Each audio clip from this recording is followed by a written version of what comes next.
Hi, this is Rachel New, dating and relationships coach. Today I'd like to talk about getting started with online dating. I like to promote a healthy dating and ethical dating approach. So perhaps you're new to dating, maybe you've come out of a long-term relationship, maybe you haven't dated for a while, or perhaps you'd just like to give your online dating profile a revamp. So first of all, I would suggest that you get a support network around you. Perhaps a dating coach like me, and a group of friends, other people that are dating. So I have a group program, for example, where people support each other through the dating process and ask each other all those burning questions like how long should you leave it before you message after a date, when should you kiss, all of those kind of questions, all the kind of unwritten rules of dating etiquette. So it's important to make sure you have a social life while you're dating. Don't rely on the dating for your validation or for feeling good about yourself. Make sure you're still going out socializing. If you don't have many friends, perhaps you've moved to a new area recently, do join some meetup events or have some hobbies where you're interacting with other people, particularly if you work from home a lot. It's really important to have that social contact with other people, not just when you go for dates, so you're not isolated. Getting help from a dating coach is good because you can find out what's normal. For example, people don't realise that only probably one in 10 first dates leads to a second date. So they can think, oh, I'm doing something wrong, I must be undateable because I'm not getting any second dates. Whereas if that's the norm, then you can be reassured that you're not unusual. So have your support network, be resilient in your dating, and get help when you need it.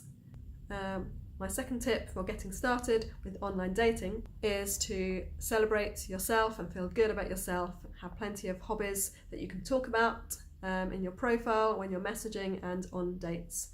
There's no point in arranging a date with the perfect person for you if you've got nothing to talk about. You need to be able to say what you did last weekend, what you've got planned for the future, have you got any holidays planned, what kind of things do you like to do, have you read any good books recently, what films have you seen, what music do you like. You need to have quite a few interesting things to say about yourself so that you have a distinctive sense of who you are that the other person can get a hold of. If you come across as very bland and boring, then there's no connection there. The person is not going to be attracted to you. So work on having an interesting, rich, cultural and social life with sports or whatever other activities you like to do, volunteering. If you have caring responsibilities, you can talk about those. I'm sure that there's some good fun stories to tell there.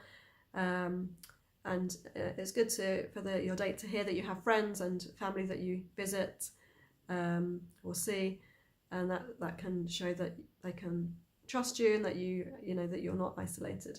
So sort out the rest of your life first, as far as possible. It doesn't have to be perfect. Some people never get started on dating because they have to have everything perfect beforehand, but to some extent I would say that's a good idea. So you have a rich tapestry and going on in the background of your life. So tip number 2 is to celebrate your life and have lots of things to talk about and things that you do. My third tip, again, is to do with helping you to be resilient in your dating, to make sure that you have a positive experience, and that is to schedule time when you're going to go on the dating app and have boundaries. So don't have lots of notifications going off every time you get a message. Choose when you're going to check the apps or the dating sites. Maybe have a slot between 6 and 7 each evening, and then that's the time when you check your messages, where you browse profiles, send messages yourself. Don't have to wait till you get a message from someone else. You can be the first one to send the message, no matter what your gender. So have that slot scheduled so that it doesn't spill out into the rest of your life, and so then you've got time to do other things. You don't get addicted to it, you don't get too despondent if you're not getting replies, and it's boundaried. So my top 3 tips for getting started on dating are: number 1, get yourself a support network so you know what's normal and you know you're not alone. My second tip is to celebrate yourself, have a rich life that you can talk about on a date. And the third tip is to have boundaries and schedule the times that you spend on the dating app so it doesn't take over.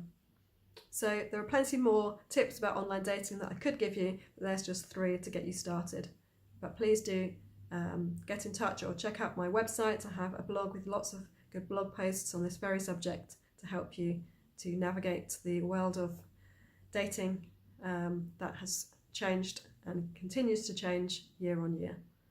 So good luck with some healthy dating, and don't forget ethical dating is important too. Treat each other well on dating apps, be kind to each other, don't ghost people, which means don't just stop messaging without an explanation, and communicate in a healthy way.